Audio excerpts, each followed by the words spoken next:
Good morning and welcome to another walk on a Saturday, first day of spring. Equinox is today. Thought about getting up really early today because I woke up early, but I didn't. But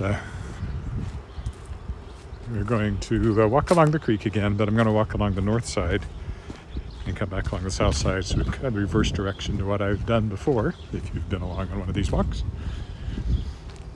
And if you are along on one of these walks, like this one right now, and you're on Facebook, leave me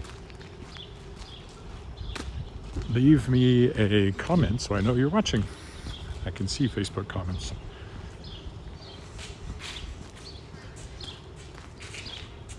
Not sure about Periscope.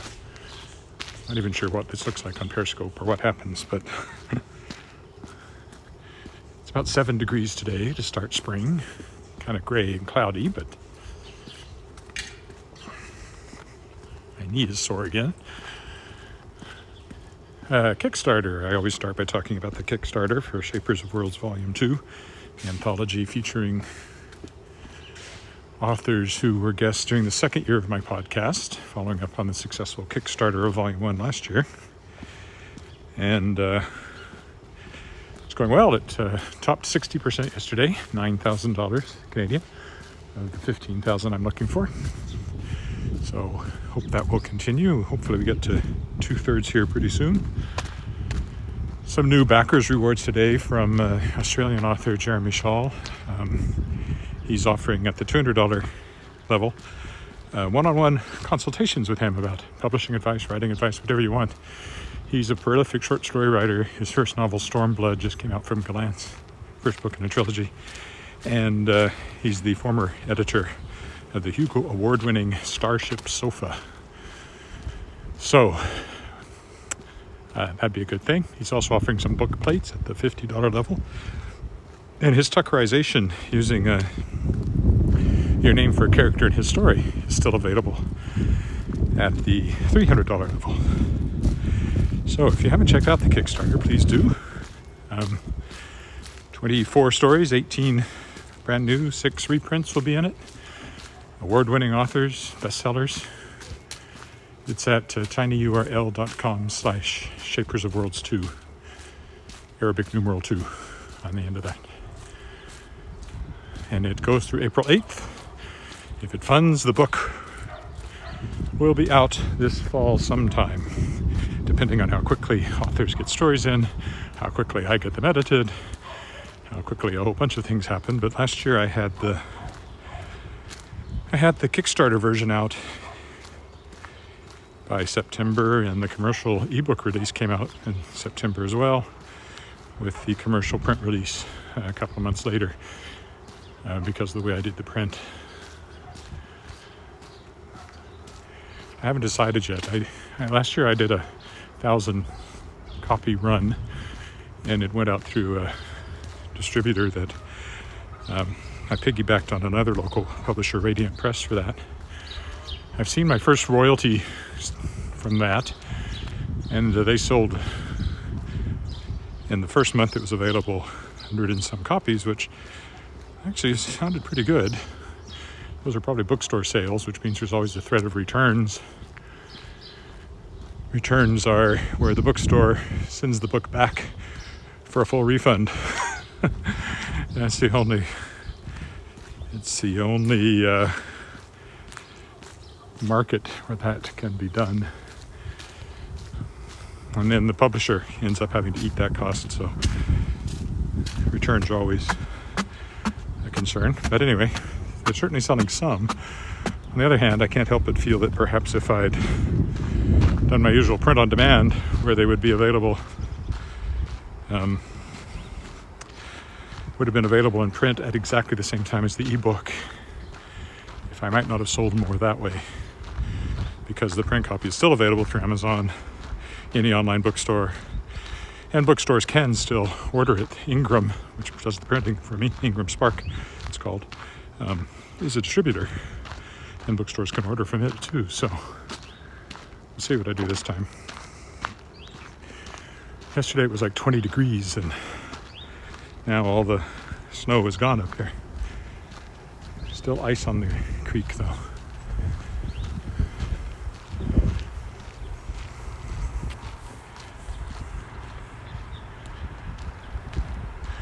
Very brown still. It'll be a while before we see any green, even if it is spring. Again, if you're watching this live on Facebook, leave me a comment just so I know you're there. I'll probably be able to read it today because it's cloudy.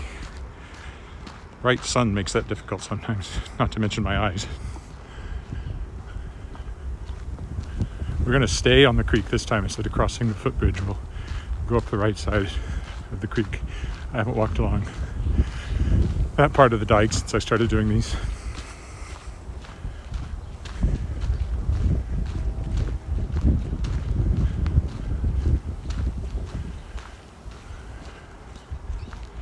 This afternoon I'm being introduced to the new site Clubhouse, which I've been reading a bit about. Don't really quite understand what it's like to be on it, but I'm supposed to get an invitation from someone this afternoon and get a chance to see what that's all about. So I will report back next time.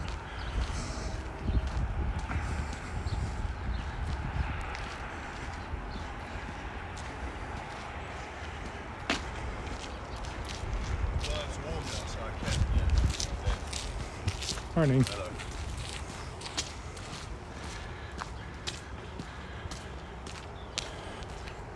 Okay, so there's the footbridge I've crossed many times, but we're going to go straight this time along the dike. I've walked a little bit of this dike coming back the other way, but I haven't walked it in this direction yet with the camera.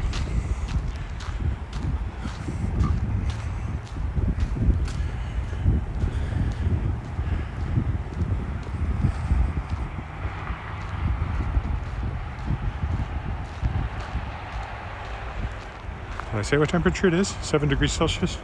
I'm already feeling warm from walking.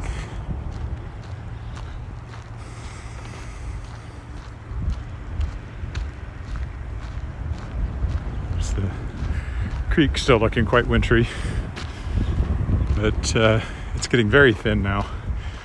It won't be long before it's all water again. I think I mentioned before this kind of hole in the ground. It's actually a flood control basin, but what it's best known for is tobogganing. That's where all the kids come to toboggan around here, because it's a fairly decent run. And of course you don't have to run into, you don't run into anything unless it's another kid, because you just go up the slope on the other side.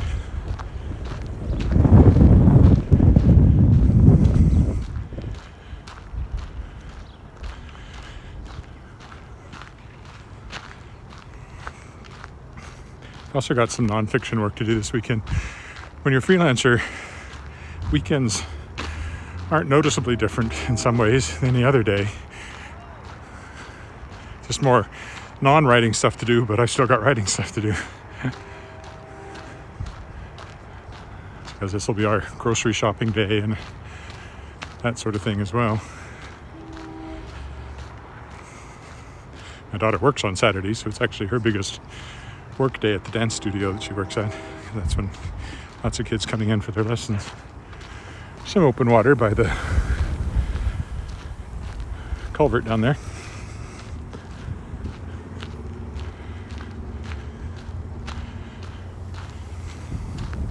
Again, if you happen to be on Facebook and seeing this, please leave a comment. I should see it, and then I'll know you're there.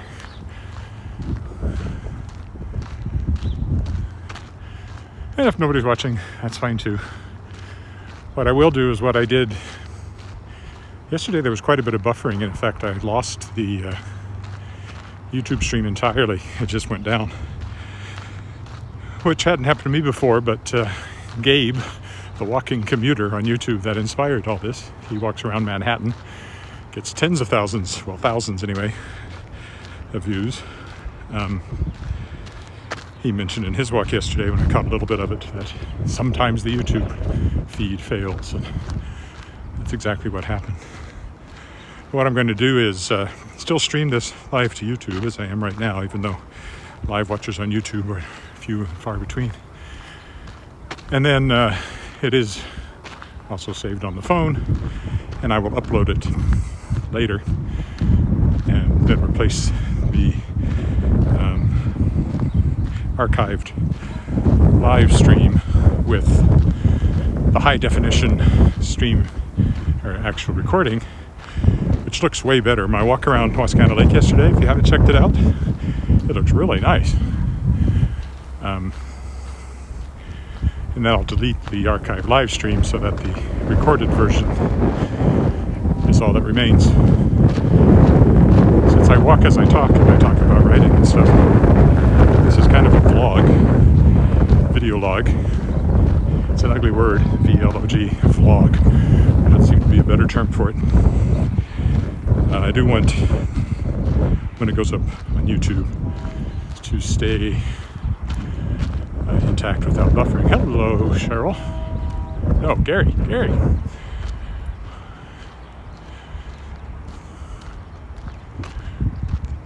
What neighborhood is this? Well, we live in the Crescents, which are over there.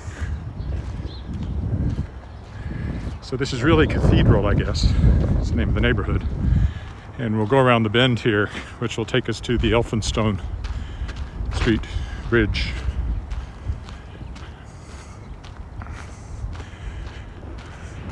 See, I could almost read the name.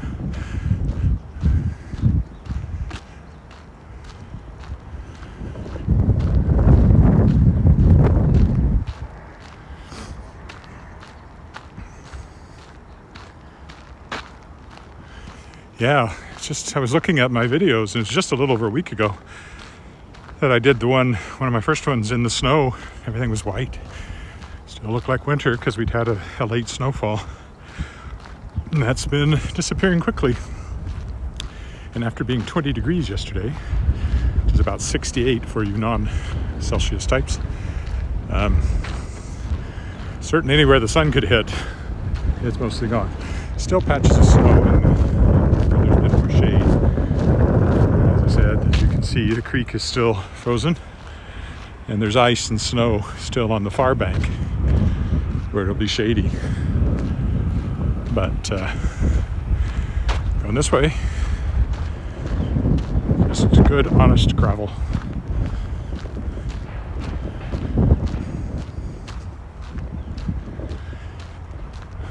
Never said anything in a story down this way.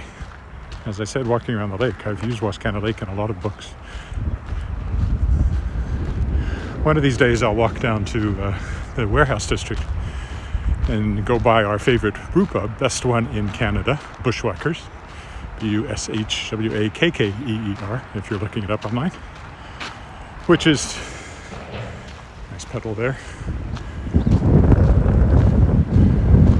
Bushwhackers is kind of the model of the bar run by a Sumerian goddess in my new story, Casey's, which is coming up in an anthology called The Modern Deity's Guide to Surviving Humanity. Also kickstarted, though not by me, but by Josh Palmatier, who's a fellow DAW author. He has a company called Zombies Need Brains, LLC. And he's kickstarted a ton of these, and they're original anthologies, so he's kickstarting them and then putting out a call. Well, he usually has some anchor authors, which is what I am. Then he puts out a call for other people, and they're an open market. Might do that sometime for a Shadow Block Press anthology, but now I'm focused on doing the Kickstarters featuring these authors I've talked to in the podcast. Okay, here's Elphinstone. I'm not going to cross it here this time. Hi, smile, you're on the live stream.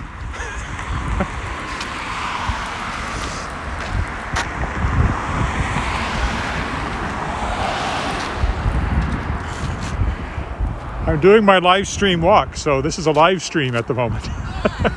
Nobody's watching, but I see it every so often. Yeah. How are you? What brings you to our neck of the woods? Do you want to be on the camera, or shall I turn it away? It's just a walk, just somewhere other than my own home. Yeah, exactly.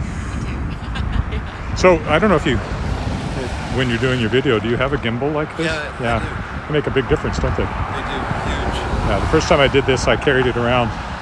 Margaret Ann, I think, is watching. I carried it around by hand, and then it was like, whoa. Yeah. So I'm going up this way. Okay. Okay. Nice to see you. Bye. That was Robert Urson, brilliant composer and theater type. He was my best man, actually.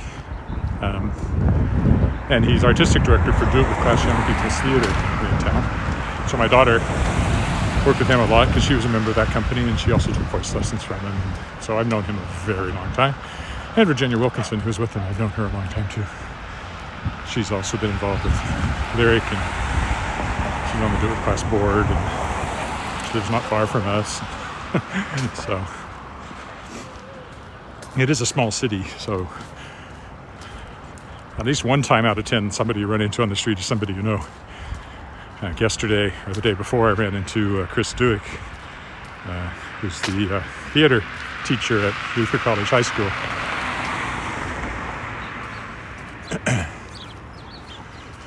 And was my daughter's teacher and improv coach, and they went to nationals and placed second in the country in improv. He was their coach. So yeah, quite often you'll run into somebody you know. We're going to go on up Elphinstone. I haven't walked up here before. So we're crossing College now, if you're following along on Google Maps.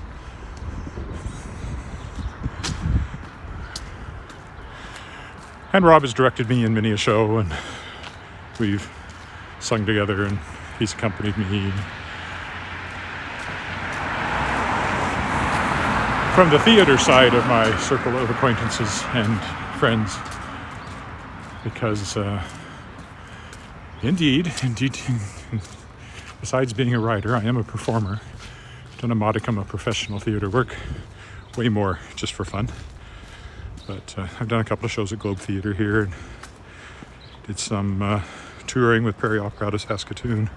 Done 2 shows at Persephone Theater in Saskatoon. Did a summer theater at Rosthern at the Station Arts Center, and another summer theater at Estevan, Souris Valley Theater. Played Scrooge and Santa Claus in the same show in Moose Jaw. It's probably the last professional job I had. So it's a very minor sideline, but I do enjoy it. And I do audition every now and then for something. I do less performing than I used to. I hope to maybe pick that up again going forward, if there is any performing after all this. And speaking of performing, coming up with Regina Lyric Musical Theater is a show called Flip the Script. Gender-swapped Broadway songs, which I'll be performing in, and so will my wife, Margaret Ann, and our daughter, Alice, and a bunch of other talented people.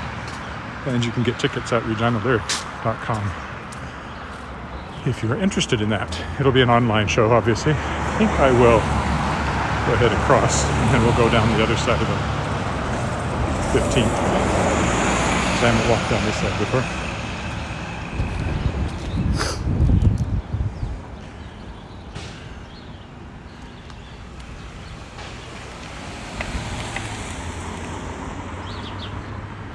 Just going to go up here, and then we'll go back into the park and walk home again.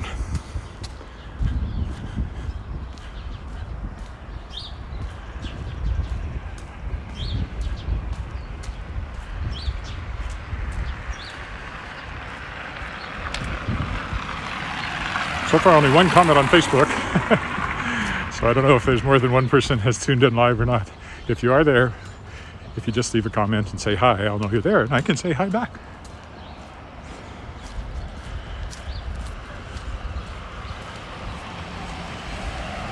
Virginia said she'd caught it a couple of times, but she's obviously not watching it this morning. Oh, Gary is still there.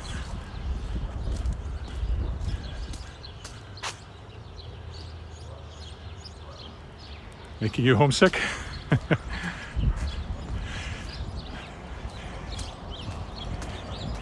Yeah, this is Regina. I've been here longer than I've lived anywhere else, which still surprises me because I think of myself as being from Weyburn. But really, I only lived in Weyburn so we moved up when we were 8 from Texas, and I left when I was 29, so about 20 years I lived in Weyburn. And I've lived here now for more than 30, so.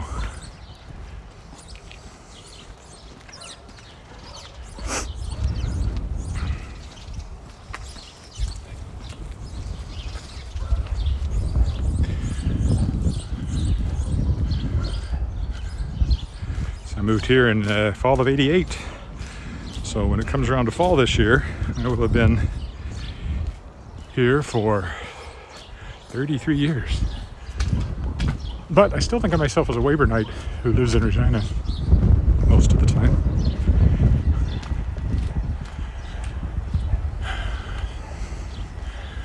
There's turn off to the Neil Bockwell Center. I've often walked down that way, but not today.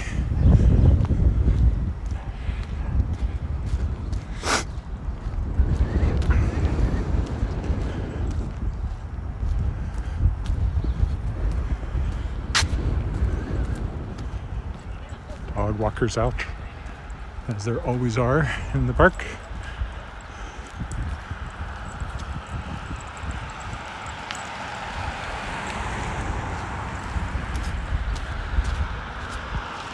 Got the duck there. I'm a little taller than people usually assume people are when they trim things, and that tree probably hasn't been trimmed. It's probably kept down by people walking under it and brushing their heads on it.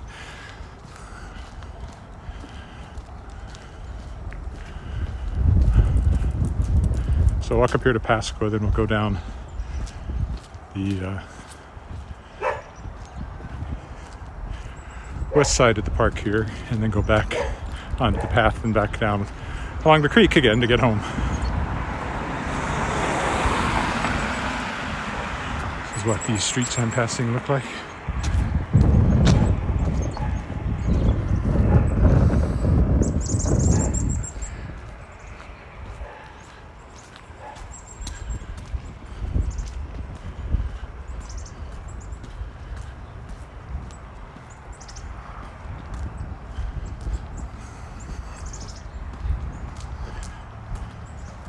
I'm not moving.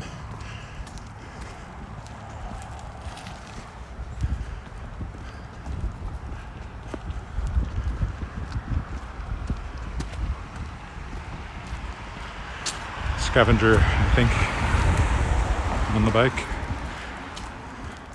looking for recyclables.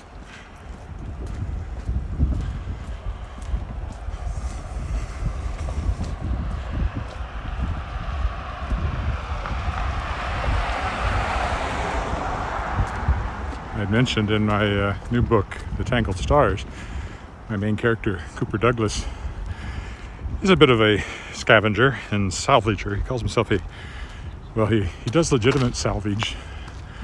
He also does what he calls pre-salvage, which is everything eventually becomes salvage. He just salvages it before it gets to that state. This is otherwise known as theft, but he's that kind of a character, which is interesting.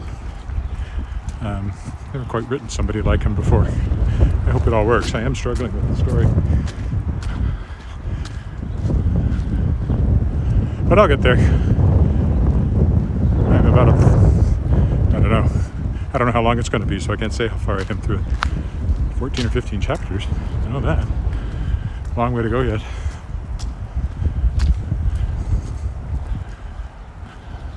I changed over here just because I have to eventually.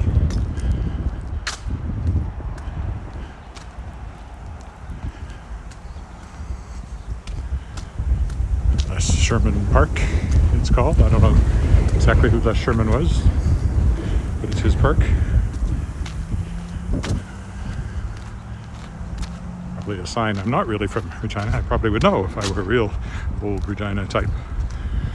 Well, I'm old and I'm in Regina, but like I said, I still don't really think of myself as a native Reginan. I like the city.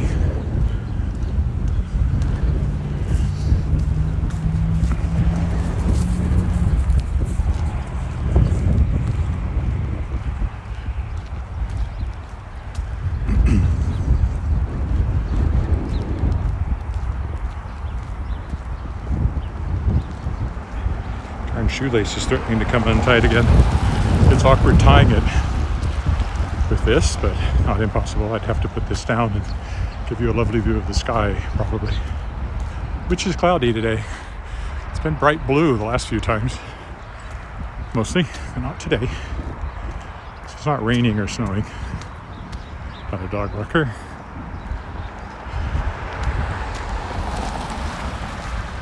The low building up ahead is Saskatchewan Express. It used to be a school. I rehearsed in it when it was an empty school. Saskatchewan Express took it over a few years ago. It has a nice little theater in it that they built. And what I guess was the gym.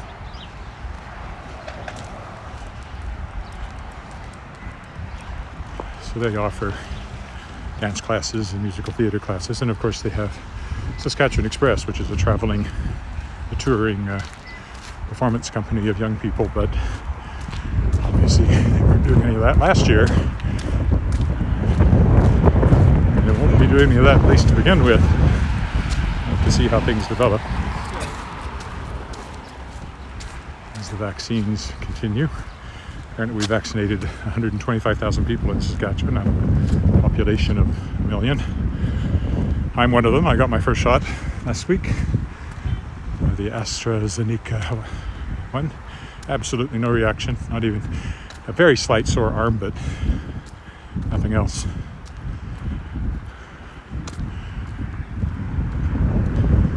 They say maybe the second shot you have more reactions. That's still some time away. They haven't told me when. Could be as much as 4 months, apparently.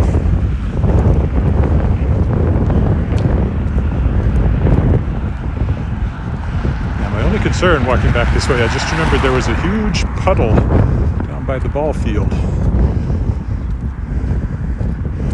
Guess I'll see when I get there.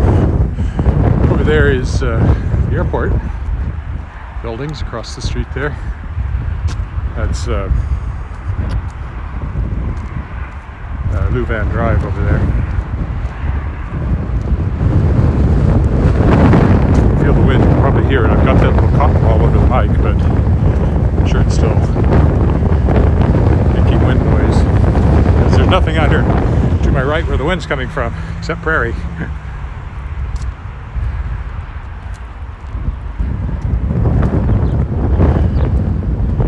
We moved up here from the great northern Texas Great Plains in the Panhandle, and there's a saying there that there's nothing between you and the North Pole except a few strands of barbed wire, and they're mostly down. So the wind is something you get accustomed to on the prairie. There's a town there called Happy, Texas, whose name derives from a cowboy out on the prairie. This big snowstorm blew in. He saw lights and took shelter with the people he found there. And they were telling him that they were in this town. They didn't have a name for it. And I'm just going to see if I can... That's my thumb. Just ignore that. I'm going to see if I can adjust the horizon just a little bit here. It looks a little off. I don't remember which way I want it to go. I guess this way.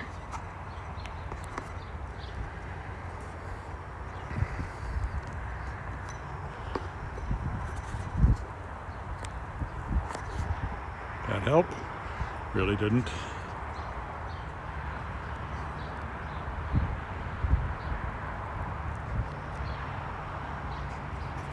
Nope, I think that's what it is.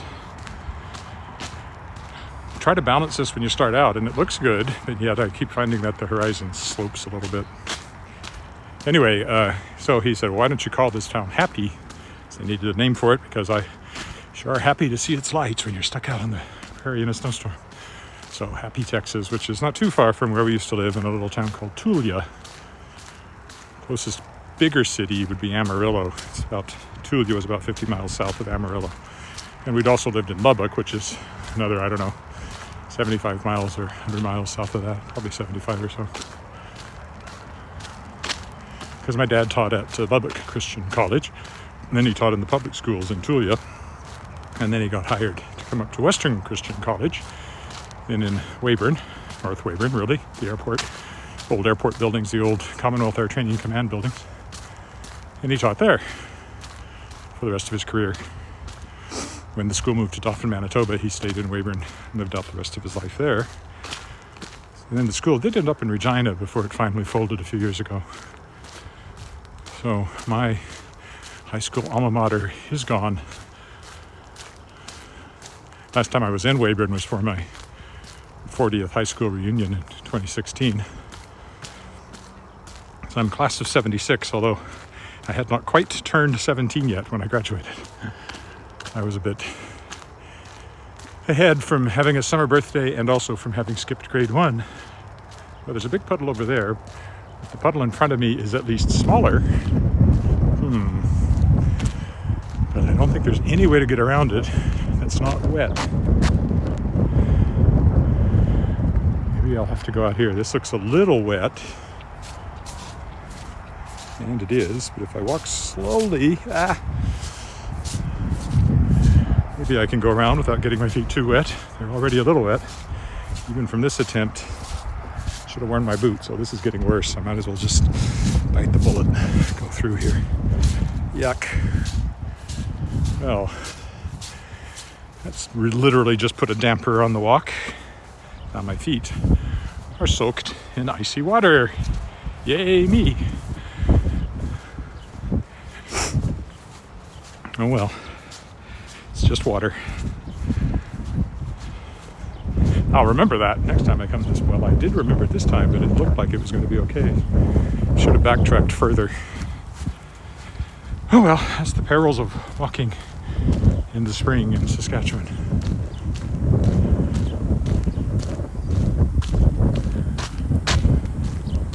Again, if you happen to be on Facebook watching this right now, if you could leave me a comment, I will see it.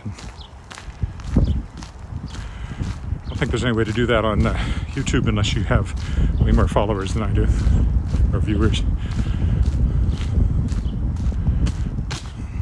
I'm not sure about Periscope. I got a comment the other day that I thought maybe it was from Periscope, not from Facebook, but I never did figure out where it came from. I read it and responded to it, but I don't actually know where he was watching it at the time.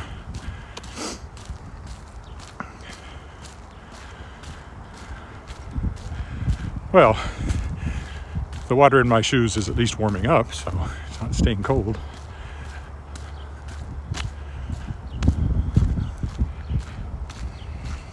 You can see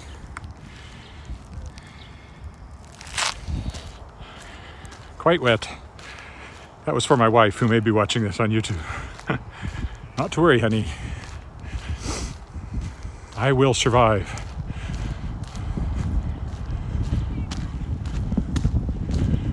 Bicyclist and a jogger.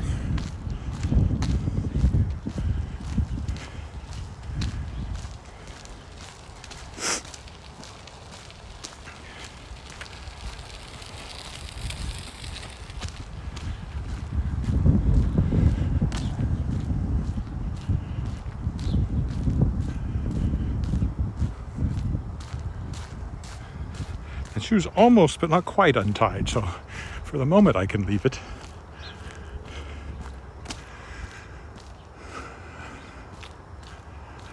Although on the other hand, there are benches here, which would be the best place to do that.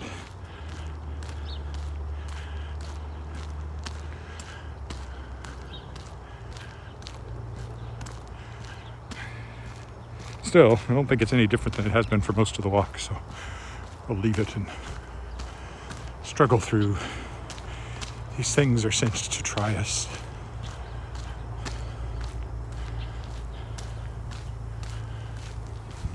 The very exciting curves, more exciting on a bicycle than on foot, but as I said before, any curve is a thrill in Saskatchewan, where even the province's borders are pretty much straight lines. They're not really. One side is. The other side is kind of zigzaggy because of you have to correct for the curve of the earth as you go up. But essentially, straight lines. All artificial anyway. No rivers. Somebody else talking to themselves, coming the other way.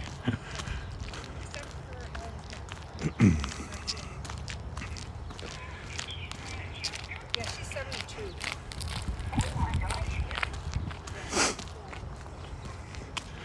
There's the Neil Bockwell Center over there. I've walked by before. A lot of art classes held in there. And there's an art gallery in there. And then there's the playground, another ball diamond.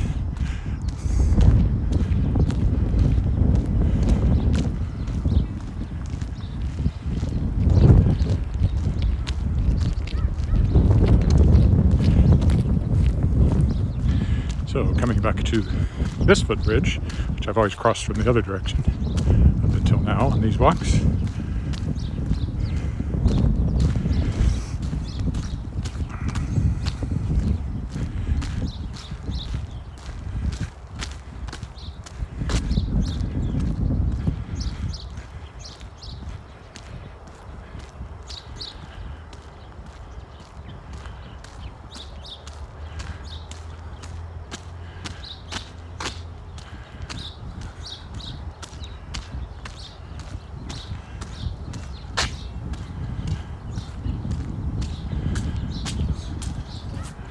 So we'll do our regular check-in on the state. Oh, pigeons.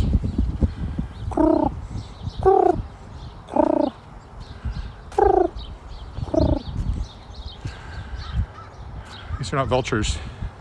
Vultures sitting on dead trees watching you walk by. Oh, goodbye. Apparently you didn't like what I had to say about vultures. Here's the other side. Open water showing up on the edges, so the ice is floating, definitely water under it, and it won't be long before it's all open water, probably this week, I would guess.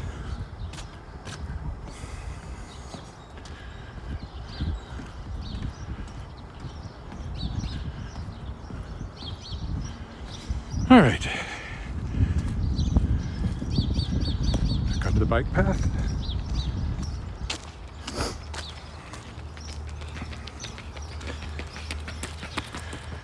Yeah, I did some jogging last year, not at that speed. But again, I think that's done.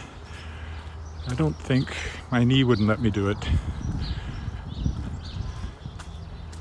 But it was nice that, the rest of me let me do it. Doing about 4K. And at first I was mixing walking and jogging, but eventually I was jogging the whole thing. But my knees would bother me a little bit just from walking, so that would seem to indicate that anything with more impact would be a really bad choice.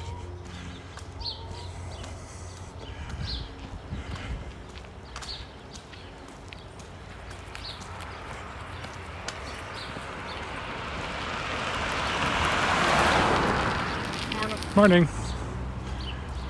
Get different views of the river coming this way. And the taller building in the distance is the old Saskatchewan building, which I pointed out on the previous walk. Just offices of various sorts now. I don't know exactly who's in there. And the original Saskatchewan Government Telephones building, which is a brick, kind of 2 or 3 story building, is right next to that one. But the new Saskatchewan building, newish, newer than those, current one anyway, is right downtown and up above the Cornwall Center Mall.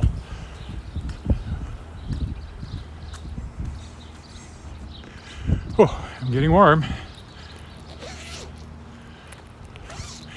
I kind of thought I might get more live viewers on a Saturday morning, but maybe everybody's out doing errands, or like friends I ran into, Rob and Regina, out taking walks like me.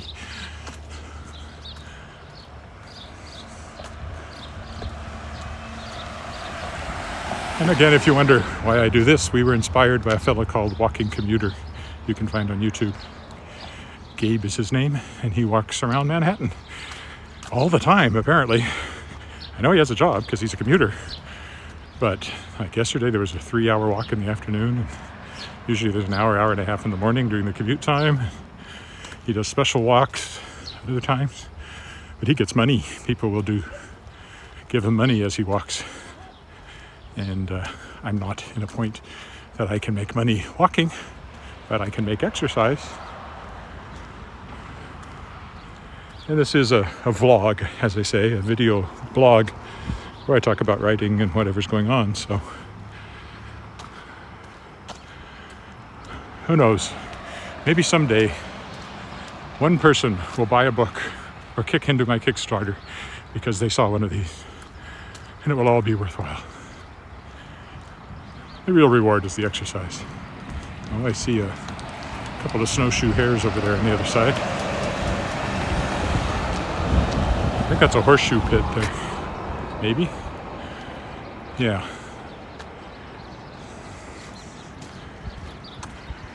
But I don't think the hares are playing horseshoes. They're in that awkward time for a hare when they haven't changed color. And their protective white suddenly makes them stand out like a sore thumb. Well, I suppose angry pink would be more of a sore thumb color, but you know what I mean. It's a metaphor. Actually, it was not a metaphor. It's a simile, but got to get these things right when you're a writer and you're saying it for the record. There that is, just sitting there, waiting for a horseshoe, I guess. Baseball diamond over here, Jim Young Field. So, in the summer, when sports are allowed again, these are in use quite a bit. It's slow pitch mostly, I would think, but maybe some regular baseball too over here. I don't really know what we have in the way of recreational leagues in Regina, but I know there are some, probably lots. I played Little League as a boy. I was no good at it. No depth perception because of my bad eyesight. So I couldn't catch. And just put me in the outfield and hit to me and it's a home run. So I always wanted to be better at it than I was, but I never was. Only sport I played in high school was one year of football, my grade 12 year. I played center, taking advantage of my size. Didn't have to run much in that position. I could hit people, stop them from running through me, actually. It's kind of your job description as the center. That and snapping the ball. We were very successful. We clobbered all our opponents right up to the first playoff game, and then we lost 22-7 to Esterhazy, whom we had not played before. Not that I'm bitter. See more of the playing fields over here. Not the playing fields of Eton.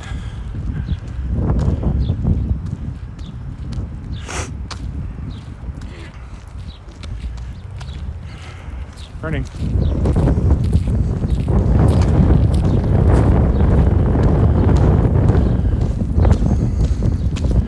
Bird watchers, I think. She had a huge telephoto lens on the camera that she was carrying, and he was carrying pretty large binoculars.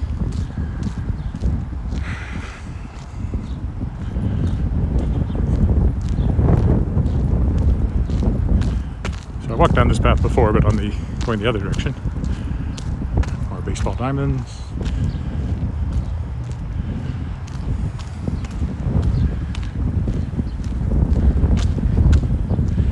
Anybody else on Facebook, if you happen to be watching live, drop me a note, even if you're just here for a second, just so I know you were there. It'd be nice.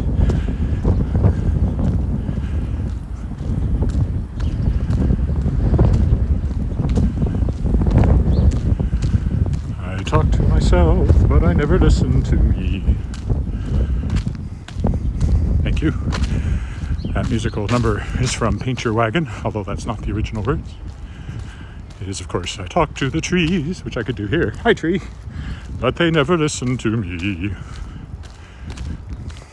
I talk to the stars, maybe, but they never hear me. I've never had occasion to sing that, I don't think. I think it was in one of Lyric's musical brunches, but I don't think it was a chorus number. I mainly know it because, for some reason, one of the few soundtrack albums we had in our small collection of records when I was growing up, which were mostly influenced by my brother's taste, so it was like the Ventures and stuff like that.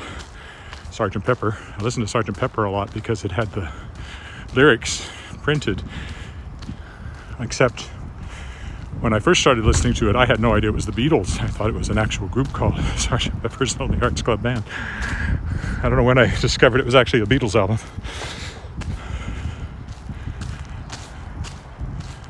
But one of the only albums we had, soundtrack-wise, was actually Paint Your Wagon, of all things. As I recall, anyway. I know we had a soundtrack album, The Sons of Katie Elder, which I think was a John Wayne movie, but that was just kind of soundtrack music, not songs. I think that's where I started singing I Talk to the Trees, but I'm not 100% sure.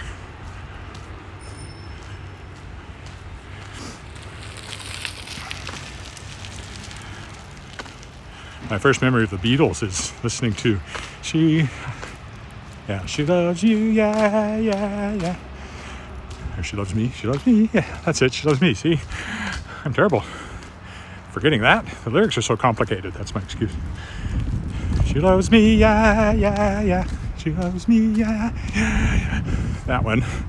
Because at the age of 8 or whatever I was, listening to it on the radio in our black Studebaker, which was the car we had before we had the 1963 Plymouth, so I must not have been very big. So whenever it came out, I thought, well, even then I thought, those are kind of dumb lyrics. They're so repetitious. And then I think my next Beatles exposure, I Want to Hold Your Hand, I remember that one. And then after that, it was kind of Sgt. Pepper, because we had it, but I didn't know it was the Beatles. So I was a little too young to really be a Beatles guy, and definitely too young to be a Rolling Stones guy.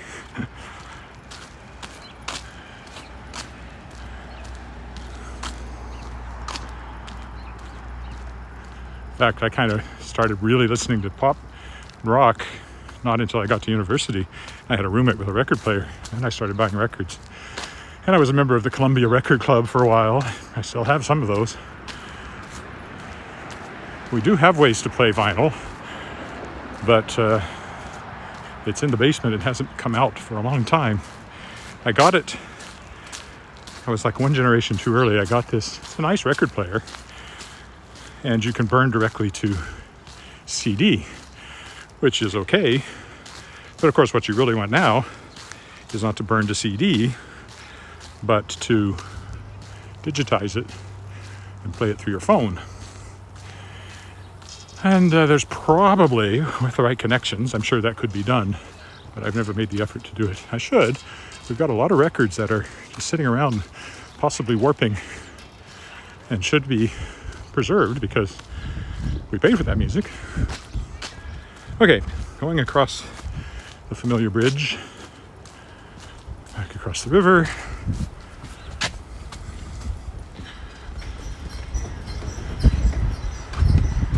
Still frozen.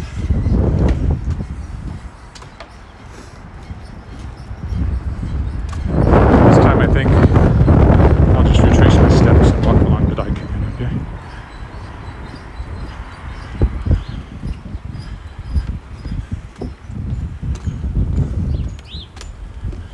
Practically home, practically perfect in every way. How long have I been walking? 50 minutes or so. So all of these walks end up being about the same. I just somehow seem to pick walks that are about an hour long.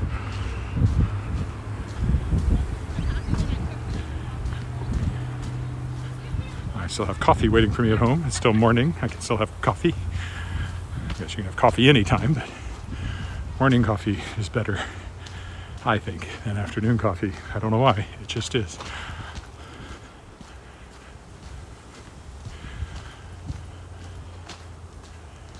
I used not to like coffee.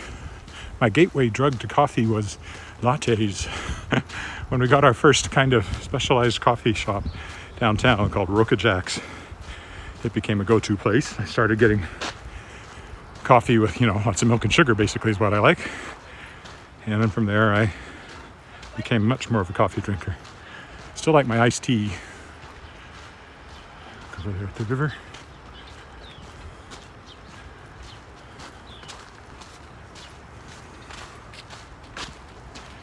Morning.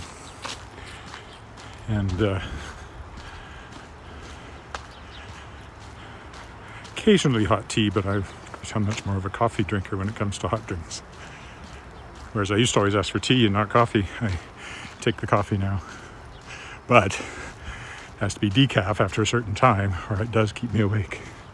Some of the houses over there have a nice view over the river. Hello.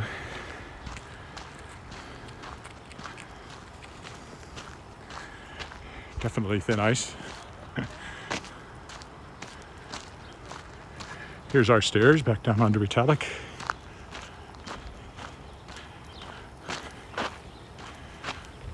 So, about 3 blocks and home.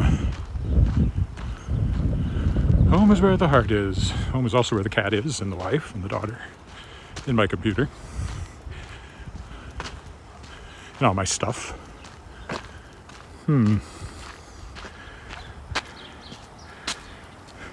Okay. Carefully down the stairs. I'm going to trip since I don't have a hand free for the railing. It's on the wrong side where I'm holding this thing, and it's too much trouble to switch hands when I've got the little lanyard on. If you're watching this on Facebook Live, this is your last chance to say hi while I'm live. You can always leave a comment later.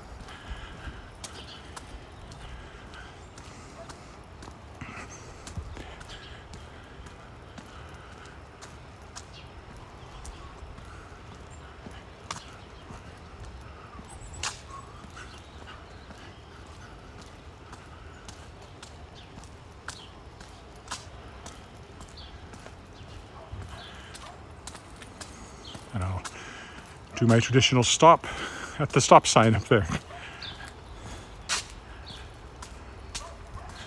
Just seems appropriate somehow. When I first started doing this just a few days ago, I was really having to watch out for ice along here. It's all gone.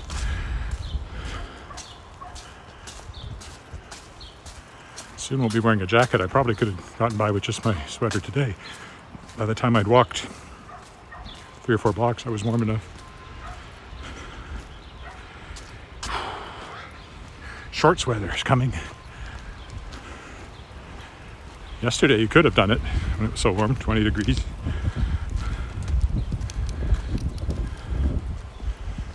And I'm sure somebody did. I do see people wearing shorts. Guys wearing shorts, even in the middle of the winter. But of course, women who perhaps wear skirts in the middle of the winter would just think guys are wimps for even worrying about such a thing.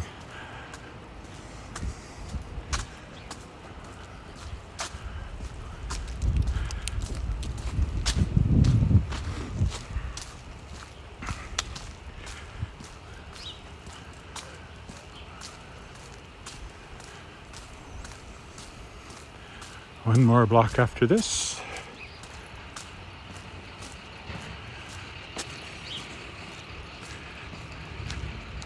And I will have exercised and vlogged.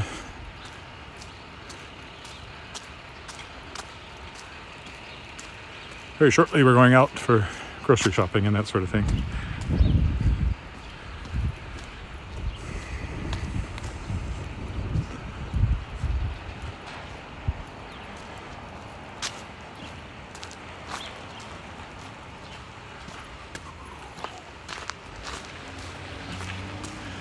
And I think I got a text while I was walking about this clubhouse thing that I'm going to try this afternoon. So got to check that as soon as I'm done with this, which I almost am.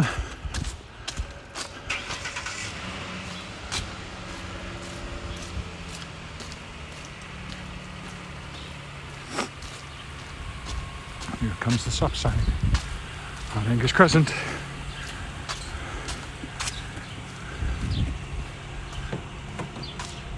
Oh, I really should switch arms more often. A hand is saying, you realize you've been holding me in the same position for an hour. All right, here's our stop sign.